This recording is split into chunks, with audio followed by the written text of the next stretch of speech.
지금 세계에서 거짓말 제일 많이 하는 사람은 김정은이가 아니잖아요.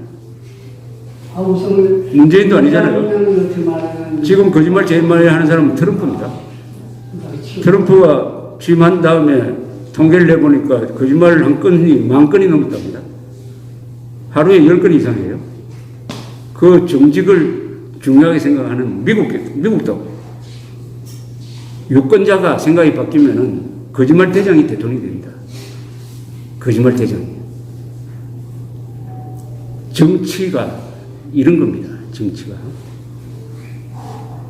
우리 기준으로 보면은, 우리가 알고 있는 미국 사람 기준으로 보면은, 어떻게 트럼프 같은 사람이 대통령에 당선될 수 있느냐.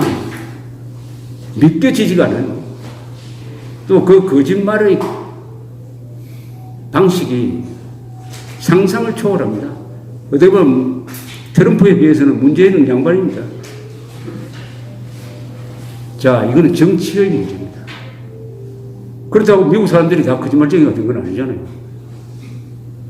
미국 백인들이 그동안에 자신들이 역차별 받았다. 자기들이 역차별 받았다 하는 억한 심정을 가지고 있다가 바로 트럼프를 선택한 거 아닙니까? 트럼프가 저렇게 거짓말을 해도 고정 지지층이 있어요. 또 경제를 잘하니까. 한국에서의 거짓말은 그거하고는 차원이 다르죠. 한국에서의 거짓말은 주로 문제가 되는 거짓말은 언론이 만들어내는 거짓말입니다. 언론이라는 게 뭐냐 하면은 거짓말과 진실을 구별해 주는 것을 직업으로 하고 그것 때문에 먹고 사는 사람인데, 기자들이 앞장서 가지고 그 취재 기술을 가지고 기사 쓰는 기술을 가지고 거짓말을 만들어냅니다. 이러면은 감당이 불감당이에요. 그 결과가 뭡니까? 어떤 결과가 나오느냐? 언론의 선동, 물론 제가 기자니까 언론을 더 강조하는데 그것과 결탁된 게 정권이죠. 그러니까 정권과 언론의 선동, 조직적인 선동, 기계를 사용한 선동입니다. 기술을 사용한 선동, 텔레비전, SNS를 통한 선동을 지속적으로 해대면은 사람이 어떻게 바뀌느냐? 이렇게 바뀝니다. 김정은에게 호감을 갖는 사람이 27%는 됐어요. 27%. 상상할 수 있습니까? 김정은을 좋아하는 사람이 한국 사람 중에 27% 된다. 이런 나라는 한번 당해봐야 되는 거 아닙니까? 천안함 폭침이 북한성이 아니다. 30%. 지금은 요새 조사는 아닙니다. 한 5, 6년 전에 조사입니다. 문재인 대통령 지지율이 40% 이상인데 그 주된 이유가 남북관계 잘하고 있다. 외교 잘하고 있다. 그러니까 대한민국은 국민 평균 IQ는 세계에서 1등입니다. 머리가 제일 좋다는 거죠. 그리고 학력이 세계에서 1등이죠. 80%가 대학에 갑니다. 일도 열심히 합니다. 근로시간도 주요 나라 중에서는 가장 깁니다. 가장 머리 좋고 가장 많이 배우고 가장 열심히 일하는데 속는데도 1등입니다. 속는데도 1등이에요. 이 비밀을 풀어야 돼요. 이 비밀을 풀면은 대한민국에서 사물이 좀 명확하게 보입니다. 왜 머리 좋은 사람이 속는데도 1등일까? 머리가 나빠서일까? 아니 못 배워서일까? 아니면 일을 안 하고 농땡이 부려서일까?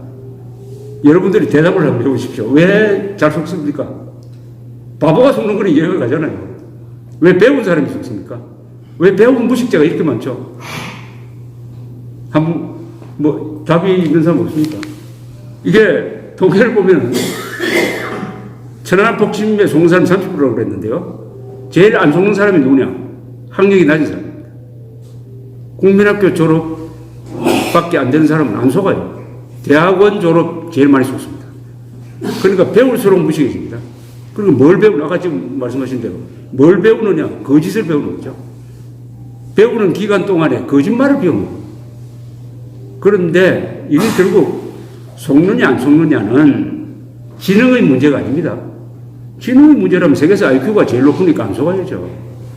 속느냐 안 속느냐는 마음의 문제입니다. 마음, IQ가 아니에요. 마음의 문제입니다. 마음. 그 마음에 증오심이 있다든지, 컴플렉스가 있다든지, 열등감이 있다든지, 피해의식이 있다든지 하면은 속습니다. 선동에 속습니다. 양극화 선동에 속아요. 한국 사람들 속이는 가장 중요한 무기가 양극화입니다. 양극화. 이건희가 저렇게 뚱뚱거리며 잘 살기 때문에 나는 못 산다. 내 옆에 집에 아이가 서울대학교 들어갔기 때문에 내 아이가 서울대학교 못 들어간다. 이렇게 생각하는 이 양극화 선동. 양극화 선동에 다 넘어갑니다. 거의 다 넘어가요. 한번 실험해 보세요. 동창회나 등산 모임에 가서 한번 앉아가지고 이야기할 때 딱 일어나가지고 마이크 잡고 서울대학교 졸업한 서울대학교 삼성 조선일보 잘 나가는 걸 막 공개를 한번 해보세요.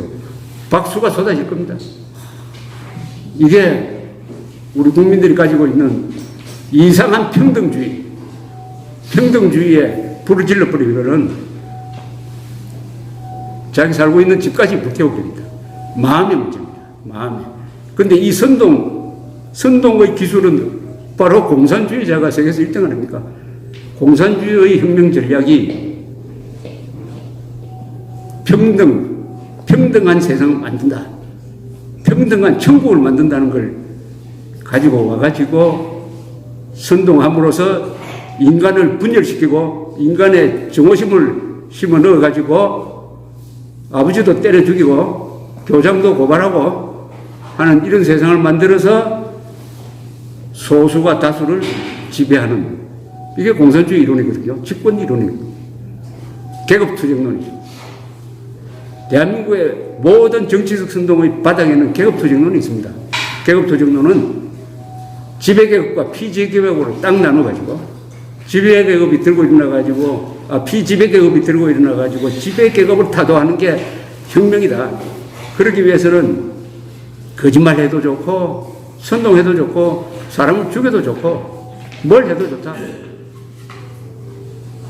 목적이 성스러운 것이므로 목적이 정의로운 것이므로 수단이 문제가 안 된다. 이게 바로 좌익선동입니다. 이 좌익선동은 한국 같은 기계적 평등주의를 가지고 있는 유교적 문화권에서는 잘 먹혀 들어갑니다. 그래서 아시아에 두 개의 기적이 있다고 합니다. 하나는 중국이 공산화된 게 기적이라고 그래요. 중국 사람들은 그렇지 않거든요. 돈을 좋아하고 아주 실용적인 사람입니다. 어떻게 공산화가 되느냐. 그 모태동 때문에 된 거죠. 한국이 공산화 안 된 것이 기적이죠. 모든 조건이 한국은 공산화되게 돼 있어요. 식민지배를 받았죠. 가난하죠. 평등주의적 생각이 강하죠. 공산당이 선동하면 넘어갑니다. 왜 안 넘어가느냐? 거기에 이승만이 있었습니다. 거기에 미국의 도움이 있었습니다. 거기에 가난을 해결한 박정희의 도움이 있었습니다. 대한민국이라는 존재 자체가 기적입니다. 아시아의 기적입니다. 아시아의 기적입니다. 라이강 기적은 기적이 아니에요.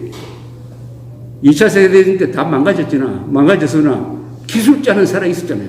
화학은 살아있었잖아요. 대한민국 그것 없이 만든 한강의 기적이 진짜 기적입니다. 한강의 기적이 진짜 기적입니다. 그래서 지금 우리가 겪고 있는 이런 혼란, 이거 다 세계 어느 나라에서나 있었던 일입니다. 이 정도의 위기도 아니죠. 지금 누가 총 들고 나와서 내전 상태가 아니잖아요. 미국이 그럼 겪고 있는 것을 보십시오.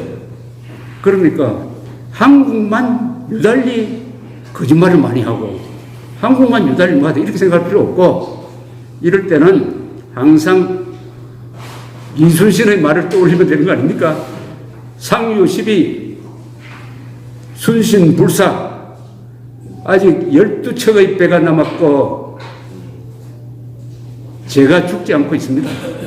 그러면은 나라가 망하겠습니까? 이렇게 그걸 저는 상유 정신이라고 그래요. 상유는 아직 있다는 뜻 아닙니까? 아직 있다. 물에 반컵이 있으면 사람마다 달라요.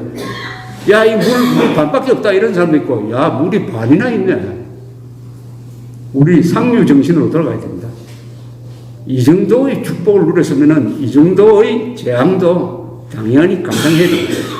감당하되 반격을 해야 되죠. 반격은 어떤 식으로 하느냐? 후퇴하면서 시간을 벌고 공간을 내어주면서 시간을 벌고 그 다음에 우리가 가지고 있는 모든 자원을 총동원 해가지고 반격을 하는 거죠. 문명의 반격이고 이념투쟁의 경우에는 보통 목숨을 걸어야 합니다. 자유라는 것은 목숨을 걸 만한 유일한 가치입니다. 다른 걸 위해서 목숨을 걸 필요는 없지만 자신의 자유, 체제의 자유, 국가의 자유를 위해서는 목숨을 거는 게 바로 좌익하고 싸워서 이기는 방법이죠. 좌익이 목숨 걸고 이런 세상을 만들었습니다. 그러면은 그걸 되찾으려면은 나는 목숨 안 걸겠다. 나는 돈만 걸겠다. 이런 심보로는 아마 안 될 것이라고 생각합니다. 자, 이야기를 하다 보니까 너무 길어졌습니다. 이걸로 끝내고 혹시 돌아가실 때 여기 한번 쭉 구경해 보시면은 제가 지금 설명한 거는 말로 설명한 거지만 그게 훨씬 눈에 보이는 걸로 해가 실감이 있을 것이라고 생각합니다. 감사합니다.